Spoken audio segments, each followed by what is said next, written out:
The more I do this, the less I care about specs. I think that's probably been pretty clear over the last couple of years. And the more I care about the feel, which sounds really cheesy, but it's the truth.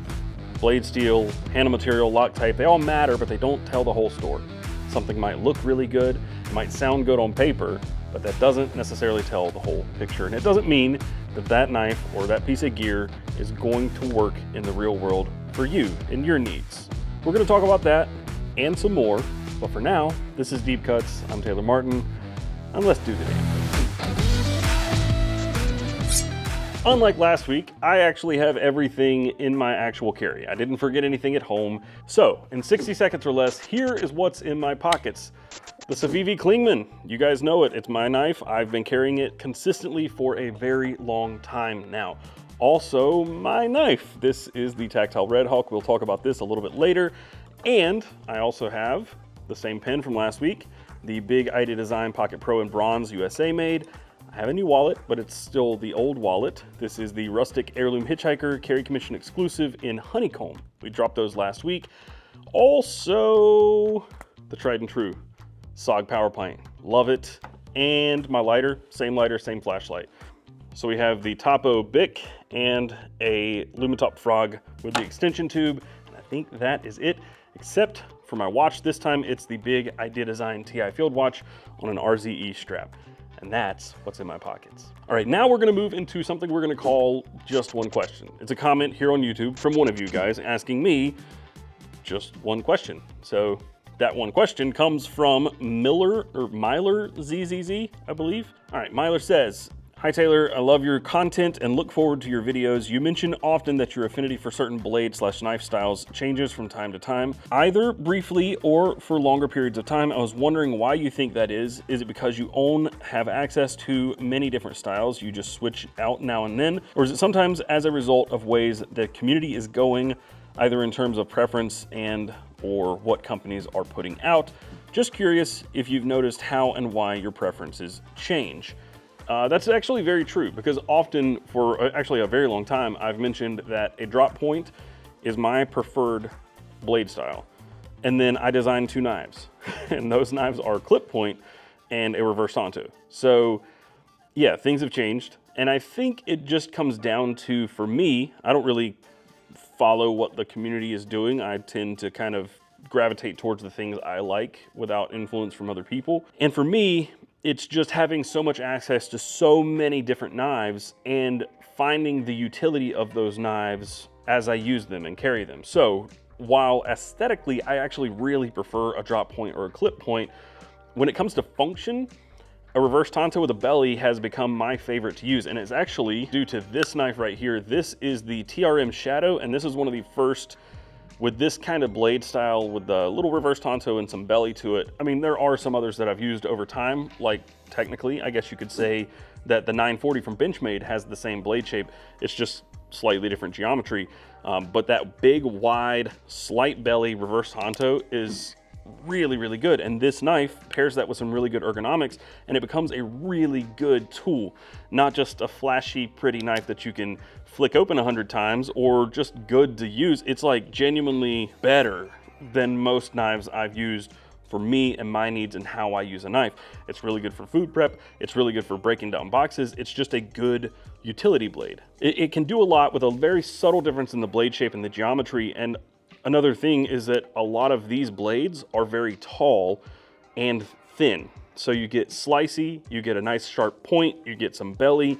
There's just a lot of good characteristics in this blade style. So that's why I've gravitated towards using, carrying, and even designing reverse tantos with a belly. It's kind of become my favorite blade shape to use, even though aesthetically, I still prefer a drop point or a clip point. So it's just kind of a preference that I've developed over years of using a bunch of different knives. And this is kind of related. There's another question I want to answer here. It's from someone else. This is from Likes Knives. And he's replying to the little game we had towards the end of the last Deep Cuts, which was keep, trade, toss. And I chose this knife right here, the Kunwu Compadre. And what he said was he keeps the Chinese production knife. right? I tossed 2 American production knives that are really high-end and very expensive and very, very, very nice. I liked all 3 knives, but the reason I'm answering this question, it's not really a question, I'm clapping back to this, is because it goes back to the question from Myler. I chose this knife because of this blade shape. It didn't matter where the knife was made, how it was made, the materials are good, it functions very well. I've carried and used all those knives, but I stuck with this one. The reason I chose this one is this blade. It's the reverse tanto with the belly. That's really all it comes down to. And truthfully, the blade shapes between the Rosie and the Kunwu, the Compadre, are not all that different, but when it comes down to it, the way I use the knife, which is very often like this is the blade shape I prefer. So yeah, I chose this, and this one trades for way more than this one. So it was just a lot of factors, but yeah, I did choose the Chinese production knife because it's still really good. All right, and that's just one question, sort of. It's multiple questions. We don't make rules here to follow them. All right, so now we're moving on to the carry of the week. This is a featured carry from the community. If you would like to be featured here, just tag edc.weekly over on Instagram. We'll be checking those pretty frequently. But this one was actually already shared to that Instagram account, and I'm sharing it here because I feel like it needs some additional love. One of the reasons is because this comes from old man Bob Poncho, who's a good friend of the show. He's an awesome guy. He's got great style and taste, and I think he deserves a little more love. He threw together this really awesome dinner when we were at Blade Show, Texas at Heim, and I got to meet some new people, and it was just a great time. I actually also won a handkerchief from Renegade Provisions. So I figured this was a really great photo. It's got some really cool gear in it, and Bob's a cool guy. So this old man approves. Okay, so there's a lot of really nice and really, really sick gear in this photo. I'm just gonna read through the gear and then we'll read what Bob has to say. Left to right, we have a Nice Guy Machine Company Mr. Nice Bar Pry Bar. He also has a Tie 2 Design titanium bolt liner grid Parker Shorty inside. And then there's also a Nightgore EDC 23 flashlight at the bottom. He has the watch in the middle is the Hamilton Khaki Aviation Pilot Watch. He also has a High Grain Designs Commander custom leather wallet, and a Hypercut Manufacturing Cretin number 26. Hypercut makes some ridiculous knives, and they're somewhat-ish local, like 2 hours from here. Maybe we can pay them a visit. We also have a Zippo custom lighter, custom case by retired Zippo modder cpt.edc, and then underneath everything is the Old Man Hank by Renegade Provisions Co. So old man Bob Poncho, that's his Hank. He says, my EDC always contains the same items, but swapped each day. A Hank, watch, torch, flashlight, pry bar, pin, and a knife. My 3 favorite things in this specific carry are the custom wallet by High Grains Designs. Justin makes the #1 best wallets on the planet, and I'm sincerely grateful for his work and his friendship. The custom Old Man Hank by Chris Rossiter at Renegade Provisions Co. This was a surprise by he and another close friend of mine, Jan, aka Buck, Instagram Buck_LaRouge. I'm rarely surprised often, but Chris and Buck both designed this custom Hank and sent it to me randomly. You can also snag an Old Man Hank at Renegade Provisions website. The Cretin number 26, I mean, look at the damn thing, and you can figure out why it's important. The Cretin is really nice. Hypercut, Ricky actually bought a Hypercut at Blade Show, Texas. They are very, very nice, and they are ridiculously like scary slicey. Every single one of them has a really deep hollow grind. Some of them, like the clip point or drop point blades, have a really, really fine point on it, and they are like scalpels. They are scary sharp. And he also does tritium in the pivots, which I think is really cool. Bob also says, if you've got a buy-in with David Mosier, tell him the old man approves and needs a custom build from him ASAP. If I had a buy-in with David Mosier, I'd probably have one of his knives, actually, so you'd have to be number 2, sorry. But guys, please go show Bob some love. He is an awesome guy. He deserves it. Give him a follow, go like his photos. And thanks again, Bob, for being such a good guy. We've come to the part of the show where we have to pay some bills and turn these damn lights back on. First up, we have worksharp. They've been supporting the channel for a long time. They make amazing sharpeners. They now also make a knife called the RMX. It's coming out at Blade Show. We also made a video on it. You can go check it out and hit the link down below to go check out everything worksharp has to offer. I also want to thank Big Idea Design. They make amazing titanium pocket tools and gear like the titanium pocket tool or the TPT slide, all sorts of screwdrivers, and they make pins, and now they make knives, and they're doing amazing things. They're moving so fast I can barely keep up, but they're awesome at what they do. go check them out. We have a link down below, and if you use coupon code CARRYON at checkout, you can get 10% off. And then finally, I want to thank Whatnot. We've been going live on Whatnot a few times a month. We sell off all kinds of really cool stuff like customs and blade swapped Klingmans. We've done a lot of really fun things. Whatnot is a live stream auction platform. They have everything from cards and vintage clothing to some really bizarre stuff, and of course, knives. So if you want to go hang out with us while we go live, buy some stuff, win some auctions, and maybe win some giveaways, go hit the link in the description down below, sign up for Whatnot, and if you use my link, you get $15 towards your first purchase. All right, back to the video. All right, now we're on to the segment we're calling On My Radar. These are the things that I think you should know about within the industry. Not anything and everything. There's way too much happening every single week to follow everything, but these are the things that I've cut through that have jumped out at me or I found interesting. All right, first up we have a video from Knife Steel Nerds, or Laren Thomas, the guy who you know as the creator of Magna Cut Steel and probably the foremost word or name on metallurgy in the industry right now. Earlier this week, Laren did an interview with Bob Shabala of Niagara Specialty Metals, who I don't really understand the full relationship of where they fall into this, right? I'm not a knife maker, and this is getting really deep into the weeds. But to, I guess, summarize a little bit, Crucible, who makes CPM steels, filed for bankruptcy. Aerosteel stepped in and bought them, and now they're making some changes, right? They're trying to save the business and save the metal, and what they're doing is having to make some cuts. And Niagara, I believe, purchases those CPM steels and then provides them to knife makers. I think that's how the relationship works, and it's probably explained in further detail in this video, but they explain what's happening with Crucible and Aerosteel, and then also some of the steels that are gonna go away. So there are 3 on the chopping block: CPM 154V, S60V, and then 20CV. Those 3 are on the chopping block. 20CV is probably the one that you guys know most from this, but some of these other steels are on the chopping block as well. So what I'm taking from that is that some of the ones that we know, S30V, S90V, S35VN, a lot of these that we really know, the CPM steels that jump out at us, Magna Cut, for now, they're totally okay. But if you want to dig deeper into what's going on with Crucible and CPM and Aerosteel and Niagara, you can go watch the interview over on Knife Steel Nerds. All right, next up, we have my nice little coaster here, which you might have noticed. This was provided to me by our good friend, Ben Peterson, and it says, "Taylor, did we just ship you a log?" Yes, we did. It includes our first knife made at NAFS, but also enjoy the log. Thanks, Ben. Thank you. So if you take the log apart, inside we have the little Lulu. So this is the first knife made in-house at NAFS. They recently bought a CNC mill, and now they have this coming out very soon. I don't have a ton of information on it. I can tell you that it's Magna Cut Steel, little Lulu, NAFS branded, NAFS in-house, micarta handles, and it's just a smaller Lulu, and it comes with this sheath with a belt clip, not the DCC. I put that on there myself, and it has 2 little things so you could, a little neck knife. Just saying. Little Lulu coming very soon. Gotta get my coaster back. It's a really good coaster, Ben. Thank you. It's actually a terrible coaster, and my drink's definitely gonna fall. All right, the most asked questions in my DMs, in comments on Tactile's Instagram, all over the place, even emails. What's the deal with the Red Hawk? So the Red Hawk is my design with Tactile, a collaboration. And I've been carrying this since Blade Show Texas. We debuted it at Blade Show Texas. That's where we first saw it. That's where I first got hands on it. And I'm so excited because I've carried this exact knife almost every single day since Blade Show Texas. I think maybe 1 or 2 days, maybe 3 max, I've gone without this knife in my pocket. I've used it for everything. I love it.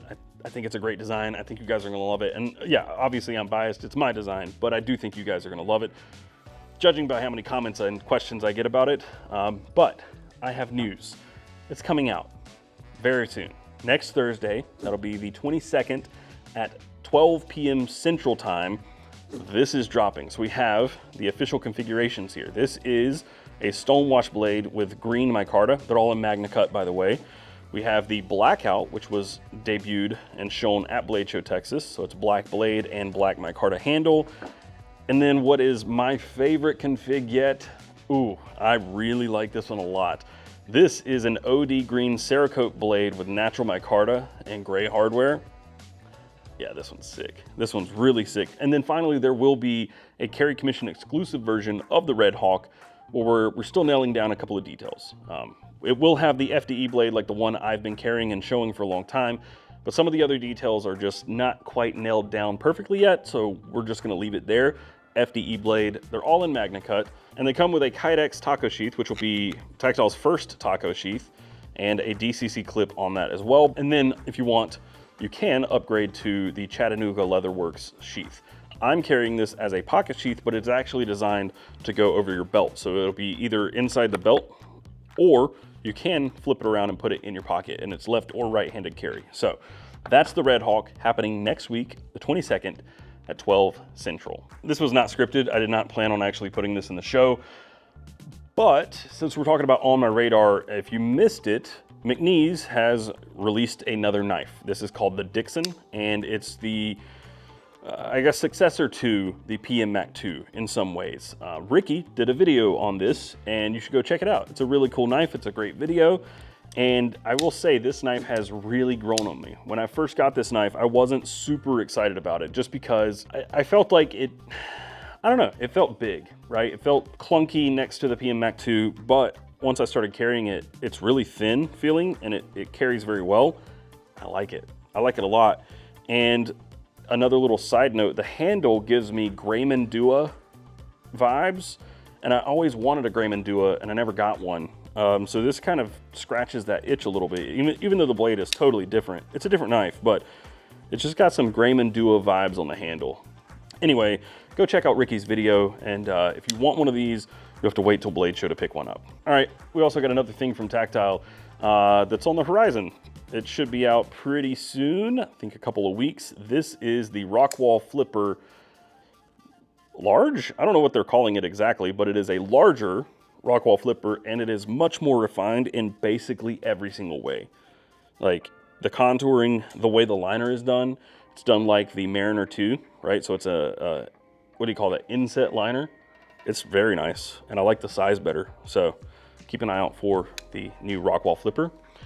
And then finally, this is not gear, but this is a really cool little trick I saw on Instagram from a friend of mine, Bushcraft Kelso. So one of my favorite things about the SOG Power Pint is the bit driver in the end, right? It's got a little hex driver that you can clamp down on, but something that never occurred to me, you can actually get an impact bit or like a drill bit for an impact, and you can clamp that down in there, and you can use this as a little hand drill. Like, it never occurred to me.